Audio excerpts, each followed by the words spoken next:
তারা অনেক ছোট চাকরি করে, পুলিশের সবাই খারাপ কাজ করেছে আর আমরা মানে সবাইকে দোষ দিয়ে দেবো, এটা খুবই ভুল, খুবই ভুল। সবাই অত্যাচার করে নাই, অনেকে বাধ্য হয়ে করেছে, তারা নিচের লেভেলের অফিসার, উপরের লেভেলের অফিসারের কথা শুনতে হয়, নাহলে চাকরি থাকে না। তো আপনাদের তো এই জিনিসগুলো বুঝতে হবে। আপনি নির্বিচারে সমস্ত পুলিশের উপর আক্রমণ করবেন, এটা কিভাবে অ্যাকসেপ্টেবল হতে পারে?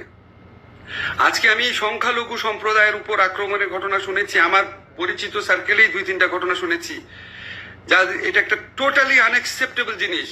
এটা হতে পারে না। এটা আপনি যে পশু শক্তির বিরুদ্ধে লড়ে আপনি বিজয় অর্জন করেছেন, আপনি যদি সেরকমই পশু শক্তি দেখান, তাহলে মানুষের কাছে তো এই বিজয়ের আবেদনটা ছোট হবে। আমাদের এই আন্দোলনে সকল ধর্মের সকল সম্প্রদায়ের মানুষ ছিল। আমার নিজের ছাত্র ছিল হিন্দু সম্প্রদায়ের, হাইকোর্টের লয়ার, ব্যস্ত লয়ার, সব ফেলে রাস্তায় আন্দোলন করতে গেছে। আমি জানি, আমাকে ফোন করেছে। বহু ঘটনা আছে এরকম।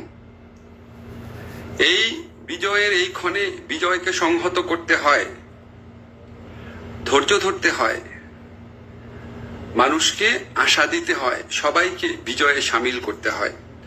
আপনাদের বিরুদ্ধে যারা ভয়াবহ অন্যায় করেছে, গণহত্যার মতো অপরাধ করেছে, অবশ্যই তাদেরকে বিচার করার চেষ্টা করা হবে। যদি বিচার না হয়, অবশ্যই আপনি সর্বোচ্চ পর্যায়ে অসন্তোষ দেখাবেন।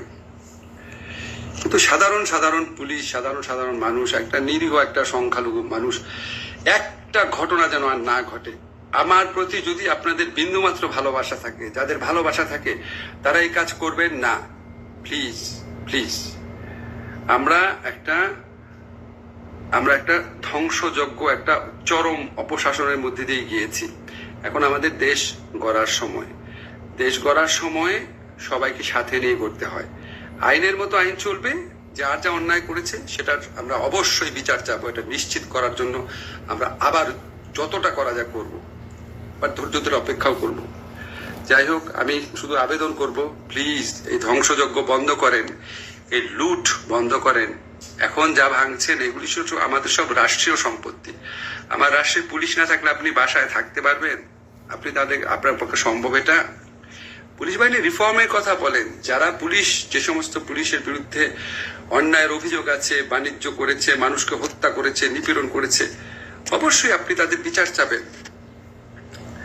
আপনারা সবাই ধৈর্য ধারণ করেন, প্লিজ প্লিজ। সবাই সবাইকে রক্ষা করার জন্য চেষ্টা করেন, বিজয়ের আনন্দে সবাইকে সামিল করার চেষ্টা করেন। যারা খারাপ শাসক থাকে, যারা খারাপ মানুষ থাকে, তারা মানুষের মধ্যে বিভেদ ছড়ায়, বিভ্রান্তি ছড়ায়। আমরা এটা অনেক বছর যাবত দেখছি। আর এই জাতি এটা নিতে পারবে না। আমরা সবাই মিলে একটা দেশ, সবাই মিলে একটা জাতি। আমরা এই দেশকে এখন শুধু ভালো দিকে নিয়ে যাওয়ার জন্য কি কি বুদ্ধি দরকার, কি কি কাজ দরকার, সেগুলি করব। অনেক বড় কথা বলে ফেললাম, আসলে মনটা খুব খারাপ দেখে বললাম। যদি আমার ভুল হয়ে থাকে ক্ষমা করবেন। যা বললাম একান্তই আমার ব্যক্তিগত মতামত। আপনাদের সবার কাছে দোয়া চাচ্ছি, ভালো থাকবেন।